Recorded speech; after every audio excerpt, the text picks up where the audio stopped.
오늘도 하나님의 은혜가 저와 여러분에게 함께하기를 기원합니다. 에베소서는 에베소 교회에 보낸 바울의 편지입니다. 하지만 에베소 교회만 보라고 쓴 편지는 아니고 오고 오는 모든 성도에게, 예수 믿는 모든 사람들에게 보라고 쓴 편지가 에베소서입니다.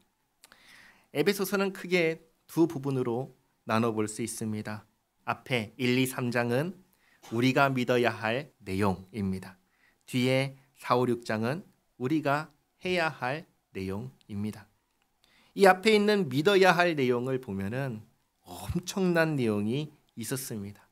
우리의 구원을 하나님께서 창세 전에 계획하시고 이루셨다는 내용이 이 앞에 있었습니다. 그리고 하나님의 계획 가운데 이 에베소서에서 아주 분명하게 밝힌 내용도 있었습니다. 그게 뭐냐면 만물을 하나님의 아들 예수 그리스도 안에서 통일되게 하려는 계획입니다. 그래서 이 세상 만물 위에 교회가 있고 이 교회의 머리가 그리스도께서 머리가 되셔서 온 세상을 그리스도로 충만하게 하시는 것이 하나님의 계획이었습니다.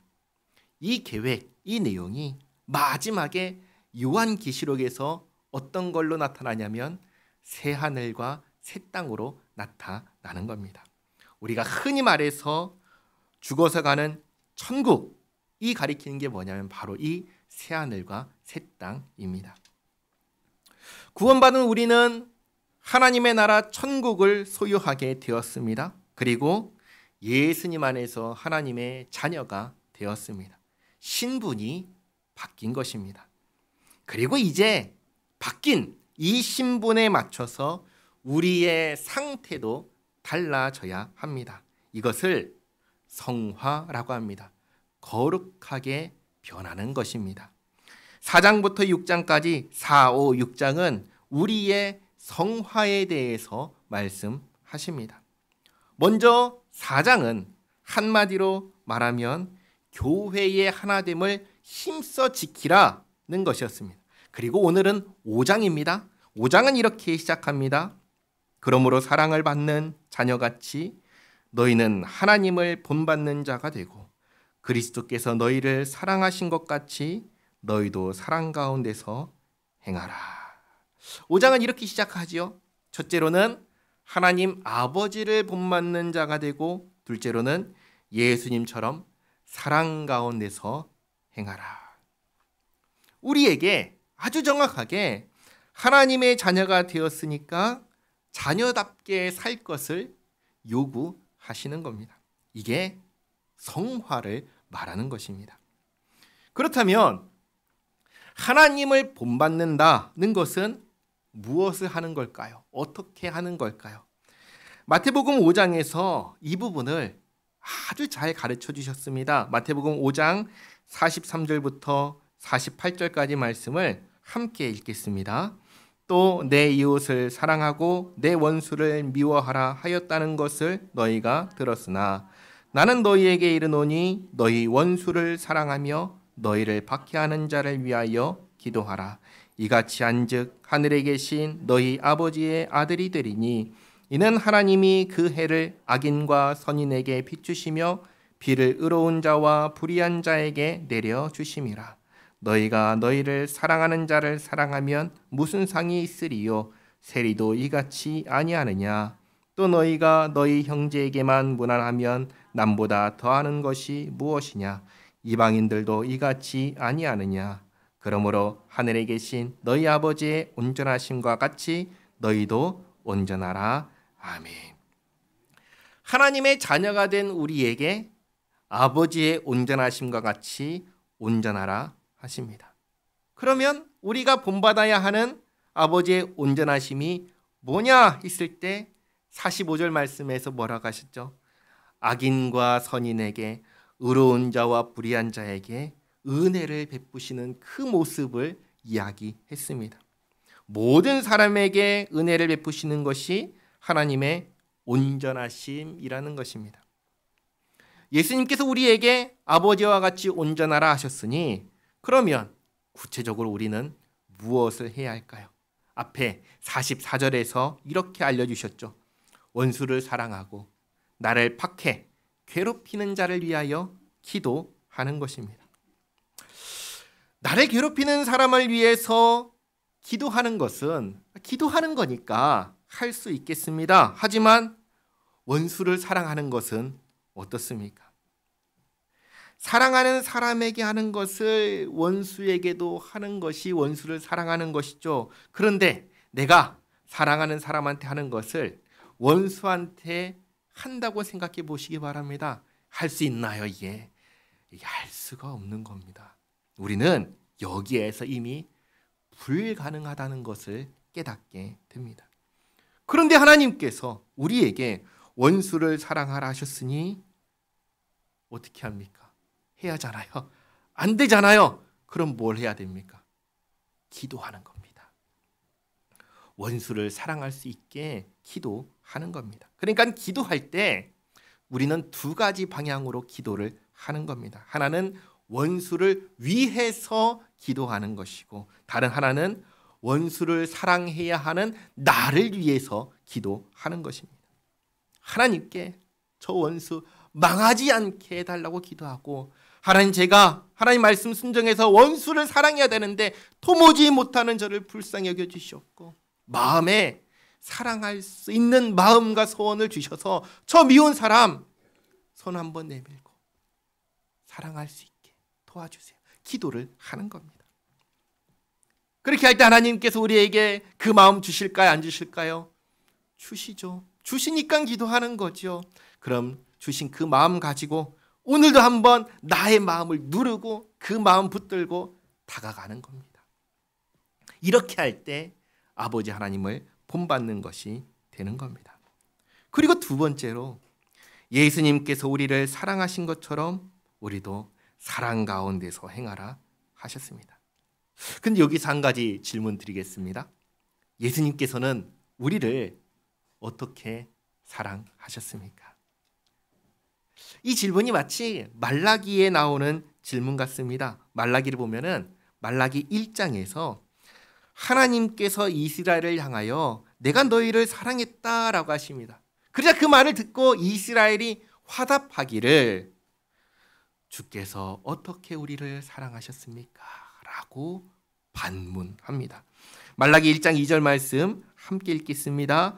여호와께서 이르시되 내가 너희를 사랑하였노라 하나 너희는 이르기를 주께서 어떻게 우리를 사랑하셨나이까 하는도다. 나 여호와가 말하노라 에서는 야곱의 형이 아니냐 그러나 내가 야곱을 사랑하였고 아멘. 하나님께서 어떻게 사랑했다고 하시죠? 야곱을 선택하신 것을 말씀하십니다. 그러니까 우리를 사랑하셔서 죄와 허물로 죽은 우리를 선택하시고 살리시고 자기 백성 삼으시고 자녀 삼으신 이 모든 것이 하나님께서 너희를 사랑했다는 그 사랑에 들어가는 것입니다. 그런데 말라기에서 이스라엘은 이것을 하나님의 사랑으로 받아들이나요? 받아들이지 않는 겁니다. 오늘 예수님께서 우리를 사랑하셨다고 합니다. 똑같은 질문을 합니다. 예수님께서 우리를 어떻게 사랑하셨습니까? 2장 하반절에 이렇게 얘기하죠. 그는 우리를 위하여 자신을 버리사 향기로운 제물과 희생 제물로 하나님께 드리셨느니라. 한마디로 무엇이죠? 우리를 위하여 자신을 희생하셨다는 겁니다. 자신을 희생하셔서 우리를 살리셨다. 구원하셨다라고 하십니다. 여기 2절에서 향기로운 제물이라는 것은 하나님께서 받으시기에 마땅한 합당한 제물이라는 것입니다. 우리 구약 시대에 보면은 제사를 드리죠. 그때 제물을 가지고 옵니다. 하나님께 드리는 제물은 항상 어떠해야 했냐면 흠이 없어야 했습니다. 절대로 흠이 있으면 안 됐습니다. 자, 그러면 사람 가운데 흠이 없는 제물이 있다면 그 사람은 어떤 사람이어야 할까요? 죄가 없어야 되겠죠. 죄가 없어야 됩니다. 그리고 죄가 없으려면 어떻게 해야 될까요? 율법을 지켜야 됩니다. 어설프게 지켜도 되나요? 아니죠. 항상 완벽하게 지켜야 합니다. 누가 그러셨다는 거예요? 예수님께서 그러셨다는 겁니다. 예수님은 죄가 없으시고 죄를 범하지 않으시고 율법을 항상 완벽하게 100% 지키셨습니다. 그리고 자신을 하나님께서 받으시기에 합당한 향기로운 제물이 되어 주셨습니다. 누구를 위해서 예수님께서 이렇게 하셨습니까? 우리를 위해서, 나를 위해서 이렇게 하셨습니다. 그래서 여기 뭐라고 하죠? 희생 제물이 되셨다라고 한 겁니다. 자신을 위한 게 아니라 우리를 위해서. 희생 제물은 어떤 제물일까요? 죄값을 치르기 위해서 바치는 제물입니다. 구약 성경을 보면은 이렇게 죄값을 치르기 위해서 바치는 제물을 부르는 호칭이 있습니다. 뭐죠? 속죄제입니다. 속죄제. 예수님께서는 우리를 위한 속죄 제물이 되셨습니다. 자신을 희생하신 것이죠. 그래서 희생 제물이라고 한 겁니다. 잘 보시기 바랍니다. 우리는 의인인가요? 죄인인가요? 우린 죄인입니다.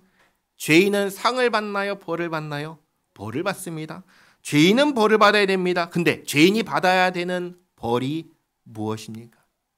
에베소서 2장 3절 말씀 보시면 우리를 어떠한 존재라고 부르냐면 하나님의 진노를 받아 마땅한 존재, 진노의 자녀라고 하였습니다.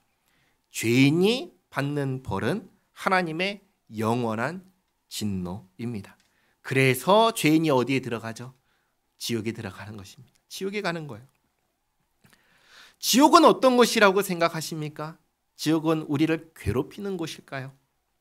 그게 아니라 지옥은 어떤 곳이냐면 지옥은 하나님께서 그 어떤 종류의 은혜도 베풀지 않는 곳이 지옥입니다. 그걸 잘 보여주는 비유가 부자와 거지 나사로의 비유입니다. 부자가 어디에 들어가죠? 음부에 들어갑니다. 지옥에 들어갑니다. 음부에 들어간 부자가 저기 아브라함의 품에 안겨있는 나사로를 보면서 아브라함을 향해서 이렇게 간구합니다.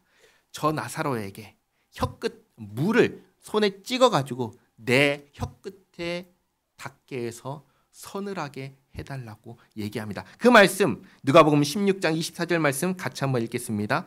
불러 이르되 아버지 아브라함이여 나를 긍휼히 여기사 나사로를 보내어 그 손가락 끝에 물을 찍어 내 혀를 서늘하게 하소서. 내가 이 불꽃 가운데서 괴로워하나이다. 아멘. 지금 우리가 사는 이 세상은 어떤 세상이냐면 하나님의 은혜가 베풀어지는 세상입니다. 처음에 말씀드린 것처럼 하나님의 온전하심이 뭐였죠? 의인과 악인에게 선한과 그리고 악한 사람 모두에게 공평하게 은혜를 베푸시는 세상입니다. 그러나 지옥은 이제는 그 은혜가 사라진 곳입니다. 더 이상 하나님께서는 은혜를 베풀지 않으십니다. 우리가 그곳에 가야 되는데 예수님께서 그 지옥에 가야 할 우리를 대신해서 하나님의 모든 진노를 십자가에서 다 받으시고 하나님과 우리를 화목하게 하신 겁니다. 이게 예수님께서 우리를 사랑하사 하신 일입니다. 그리고 우리에게 무엇을 하라고 예수님께서 말씀하셨죠? 요한복음 13장 34절 말씀 같이 한번 읽어보겠습니다. 새 계명을 너희에게 주노니 서로 사랑하라. 내가 너희를 사랑한 것 같이 너희도 서로 사랑하라. 아멘. 예수님께서 우리를 사랑하셔서 자기 몸을 주신 것처럼 그래서 지옥의 영벌에서 건져주시고 하나님과 화목하게 해주신 것처럼 우리도 그렇게 하라고 하십니다. 그 사랑은 내 이웃을 살리는 사랑입니다. 내 이웃의 영혼을 살리는 사랑입니다. 그리고 3절부터는 그러한 사랑이 아닌 것을 먼저 가르쳐 주십니다. 알려주시면서 이러한 것이 우리에게 있어서는 안 된다 분명하게 말씀하십니다. 3절 말씀 보시면 음행과 온갖 더러운 것과 탐욕은 너희 중에서 그 이름조차 부르지 말라. 이는 성도에게 마땅한 바니라. 사랑해야 하는 우리에게 있어서는 안 되는 것 세 가지 말씀하십니다. 뭐죠? 음행, 온갖 더러운 것, 탐욕, 이런 것은 우리에게 있어서는 안 된다. 또 이어서 4절에서도 누추함과 어리석은 말이나 희롱의 말이 마땅치 아니하니 오히려 감사하는 말을 하라. 사랑해야 하는 우리에게서 나와서는 안 되는 말, 무엇이라고 하죠? 누추한 말, 다르게 말하면 부끄럽고 부도덕적이고 수치스러운 말 해서는 안 된다. 어리석은 말, 희롱의 말, 다르게 말하면 조롱하는 말, 비방하는 말 해서는 안 된다 말씀하십니다. 사랑해야 하는 우리에게서 나와야 하는 말은 어떤 말이라고 하시죠? 감사하는 말이라고 하십니다. 또 지난주에 이렇게 말씀하셨습니다. 덕을 세우는 말, 선한 말, 은혜를 끼치는 말을 하라고 하셨습니다.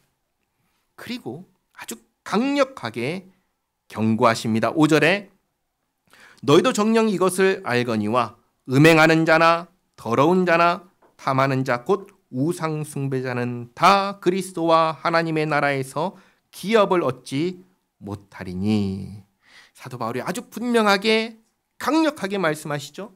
이런 사람들은 다 어떤 사람이라고 하죠? 천국에 들어가지 못한다. 구원받지 못한다라고 하십니다. 여기서 한 번 더 우리의 구원에 대해서 말씀을 드리겠습니다. 우리는 어떻게 구원받죠? 우리는 어떻게 천국에 들어가지요? 우리의 구원은 예수님께서 우리를 구원하시는 겁니다. 우리는 어떻게 천국에 들어가죠? 예수님께서 우리를 천국에 들어가게 하시는 겁니다. 여기에 나의 행위, 그러니까 내가 잘해서 구원 받는 건가요? 그게 아니죠. 또 내가 잘 못해서 구원받지 못하는 건가요? 아니죠. 그렇죠? 나의 행위, 내가 잘하니까 구원받고 내가 못하니까 구원받지 못하는 것이 아니라 우리의 구원은 전적으로 누구에게 있습니까?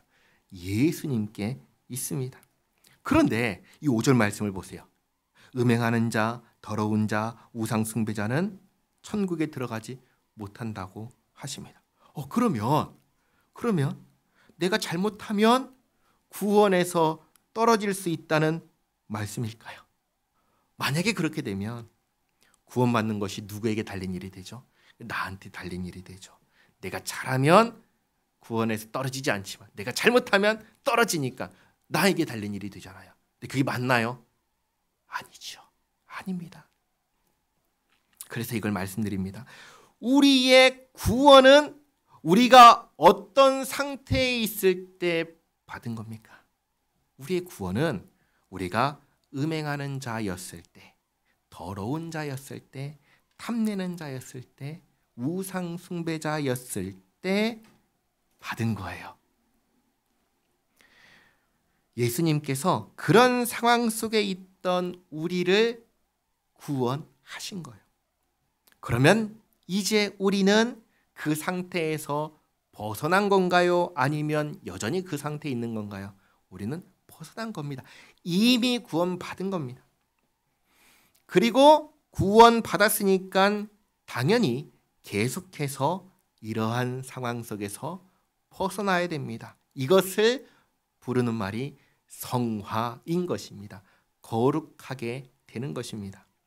물론 우리에게는 여전히 죄의 습관이 남아 있습니다. 옛사람이 남아 있습니다. 그래서 다시금 음행하는 자로, 다시금 더러운 자로, 다시금 탐내는 자로, 다시금 우상 숭배자로 되돌아가려고 합니다. 참으로 예수 믿는 사람들은 이 되돌아가려고 하는 나의 옛사람과 계속해서 싸우는 사람이 예수 믿는 사람입니다.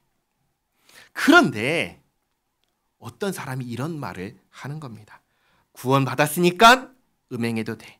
구원받았으니까 더러워도 돼. 구원받았으니까 탐내도 돼. 구원받았으니까 우상 숭배해도 돼. 그래도 괜찮아 라고 말하는 사람이 있는 겁니다. 이게 맞나요? 이게 아니라는 거예요. 이것을 지금 이야기하는 겁니다.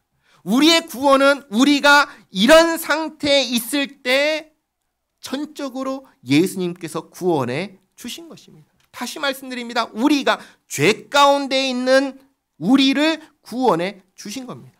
죄 벗어난 상태에 있는 우리를 구원해 주신 것이 아닌 거예요.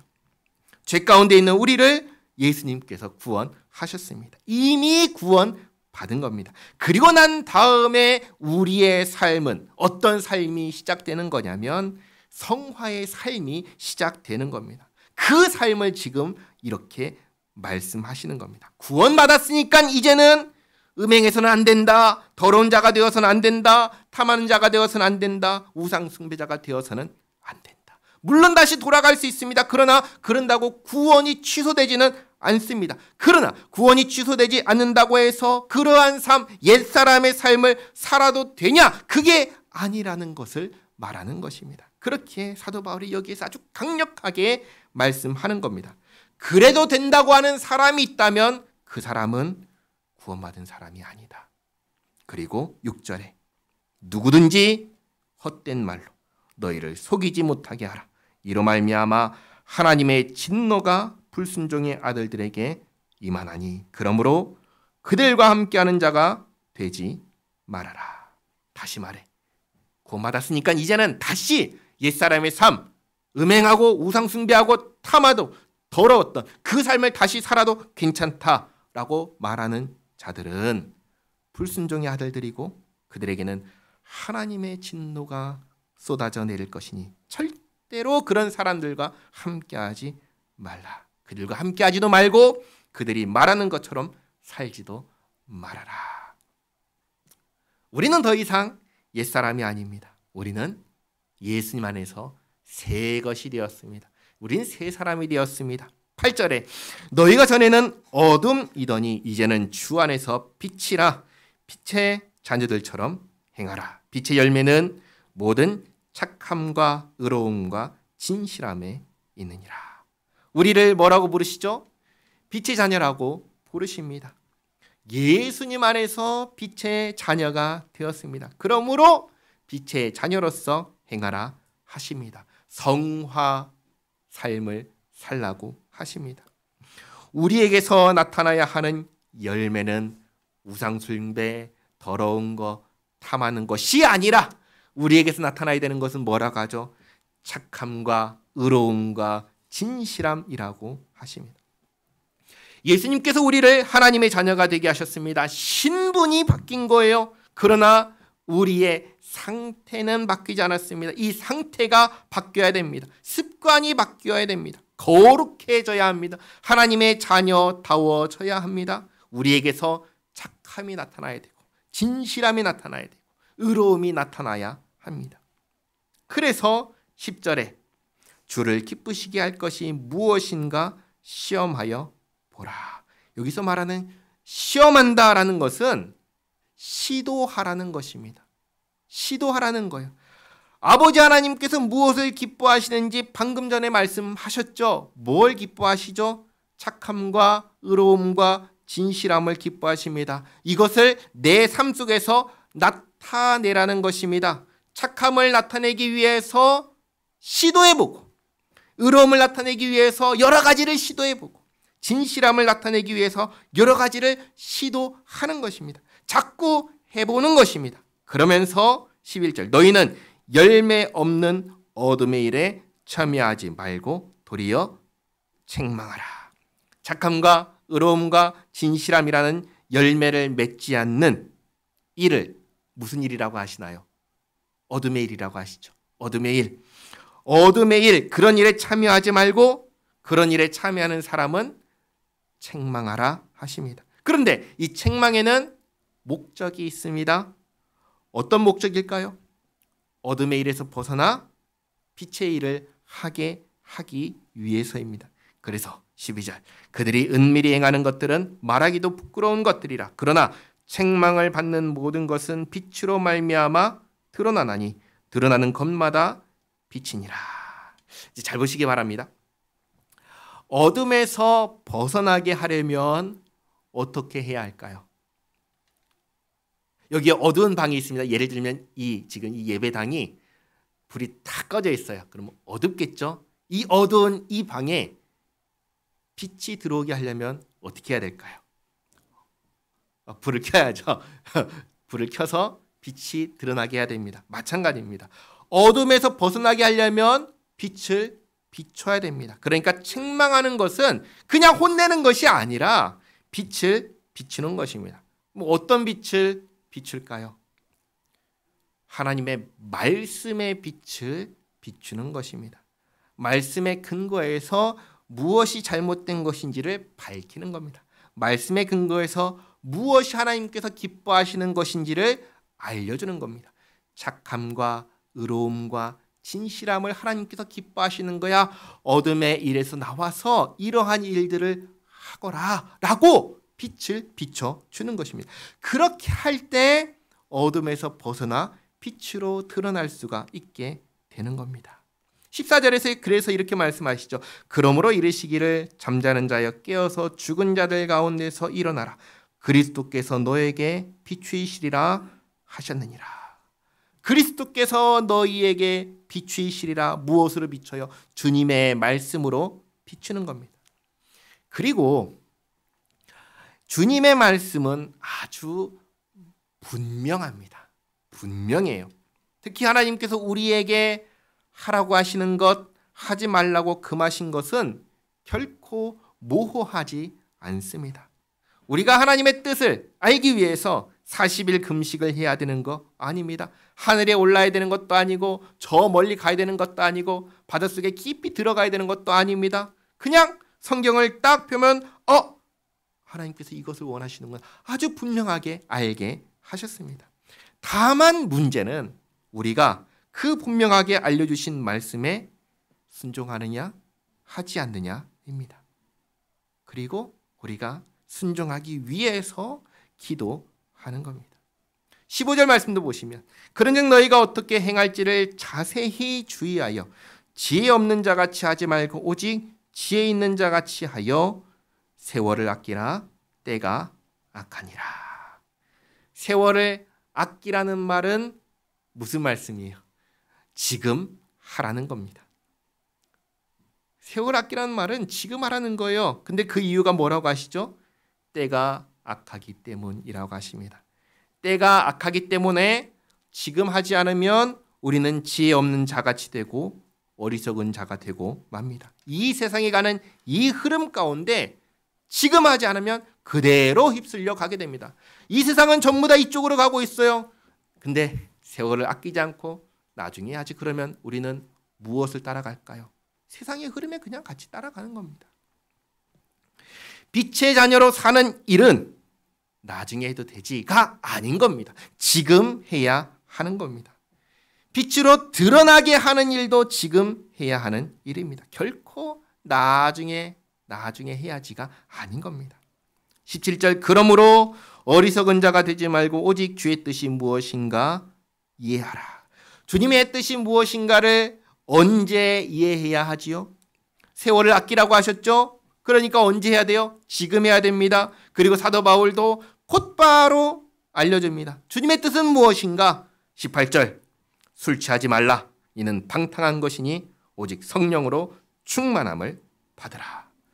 술에 취하는 것이 아니라 성령에 취하는 것입니다. 술에 충만해지는 것이 아니라 성령으로 충만해지는 것입니다. 술에 충만해지려면 어떻게 하지요? 술 마시죠. 그렇죠? 그럼 성령으로 충만해지려면 어떻게 해야 됩니까? 성령을 마셔야 됩니다. 술은 눈에 보이는 거니까 들고 마실 수 있죠. 성령은 눈에 보이지 않습니다. 어떻게 마실 수 있습니까? 이렇게 말씀드리겠습니다. 말씀을 읽음으로 성령을 마시는 겁니다. 지난주에 오후에 성경 공부 시간에 주님께서 우리를 구원으로 부르시는 효과 있는 부르심에 대해서 배웠습니다. 하나님께서 우리를 구원으로 부르실 때 두 가지 수단을 사용하십니다. 두 가지 수단. 무엇과 무엇이냐? 첫째는 말씀이고 둘째는 성령입니다. 근데 여기서 오해하지 말아야 될 것은 말씀과 성령을 따로따로 사용하는 것이 아니라는 겁니다. 정말 이 말씀을 들을 수 없는 특수한 경우, 아주 특수한 경우, 평생을 무인도에 혼자 살아서 말씀을 들을 기회가 전혀 없는 그런 특수한 경우, 혹은 장애가 있거나 혹은 나이가 아주 어려서 말씀을 들어도 이해하지 못하는 그런 특수한 경우를 제외하고는 항상 말씀과 함께 성령께서 역사하십니다. 그러니 성령으로 충만해지기 위해서는 무엇을 해야 합니까? 성경을 읽어야 됩니다. 우리가 잘 아는 시편 1편은 복 있는 사람은 언제나 항상 무엇을 한다고 하실까요? 성경을 읽는다고 합니다. 시편 1편과 1편 1절과 2절 말씀 같이 읽겠습니다. 복 있는 사람은 악인들의 꾀를 따르지 아니하며 죄인들의 길에 서지 아니하며 오만한 자들의 자리에 앉지 아니하고 오직 여호와의 율법을 즐거워하여 그의 율법을 주야로 묵상하는도다. 아멘. 복 있는 사람은 주야로 밤낮으로 주님의 말씀을 즐거워하면서 읽는다고 하십니다. 그리고 그 결과가 어떻다고 하시죠? 3절 말씀도 같이 한번 읽겠습니다. 그는 시냇가에 심은 나무가 철을 따라 열매를 맺으며 그 잎사귀가 마르지 아니함 같으니 그가 하는 모든 일이 다 형통하리로다. 아멘. 무슨 말씀이에요? 말씀을 읽고 묵상할 때 우리는 성령으로 충만해진다고 하시는 겁니다. 주님의 뜻이 무엇입니까? 우리가 성령으로 충만해지는 거라고 말씀하십니다. 그럼 우리는 뭘 해야 합니까? 주님 말씀을, 성경을 열심히 읽어야 됩니다. 그래서 우리 안에 말씀으로 충만해져야 합니다.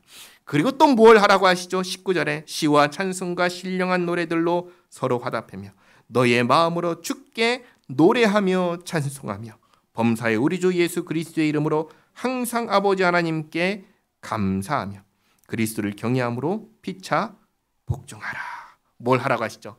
찬송하고 감사하고 복종하라 하십니다. 무엇을 찬양하고 감사합니까? 하나님께서 베푸신 은혜를 찬양하고 감사합니다. 그리고 누구에게 복종하라고 하십니까? 피차죠. 피차입니다. 서로 복종하라고 하십니다. 그 서로는 누군가요? 내 옆에 있는 함께 교회를 이루는 지체와 서로 복종하라 하십니다. 어떻게 복종할까요? 가장 먼저 부부의 예를 드는데 이 부분은 다음 주에 말씀드리게 하겠습니다. 정리하겠습니다. 우리는 누구죠? 우리는 빛의 자녀입니다. 예수님 안에서 빛이신 하나님의 자녀가 되었습니다. 이 바뀐 신분은 예수님을 통해서 주어진 것이기 때문에 결코 다른 이유로 바뀌지 않습니다. 그러나 우리의 상태는 바뀐 신분에 맞춰서 우리의 상태도 달라져야 됩니다.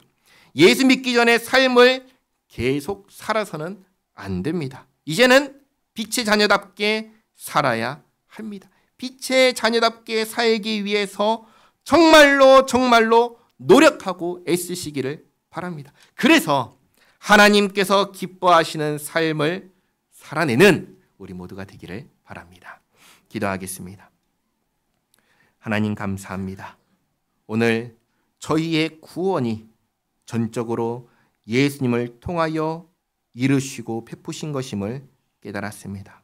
저희의 구원이 저희는 아무것도 더한 것이 없음을 알았습니다. 참으로 크신 아버지 하나님의 사랑과 은혜로 저희가 구원받았습니다. 감사드립니다.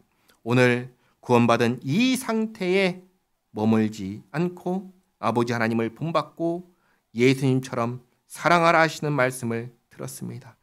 빛의 자녀가 되었으니 빛으로 살라 하시는 말씀을 들었습니다. 그러지 않아도 된다고 하는 거짓말에 속지 않게 하옵소서. 성령으로 충만해지기 위하여 말씀을 늘 가까이 하게 하옵소서. 어둠 가운데 있는 사람들을 빛으로 나오게 하기 위하여 책망하고 말씀을 전하며 살게 하옵소서. 착함과 진실함과 의로움으로 살게 하옵소서. 정말 하나님께서 아버지께서 기뻐하시는 바가 무엇인지 열심히 시험하여 시도하여 정말 아버지께서 기뻐하시는 삶을 살아내는 저희 모두가 되게 하옵소서. 예수님의 이름으로 기도하옵나이다. 아멘.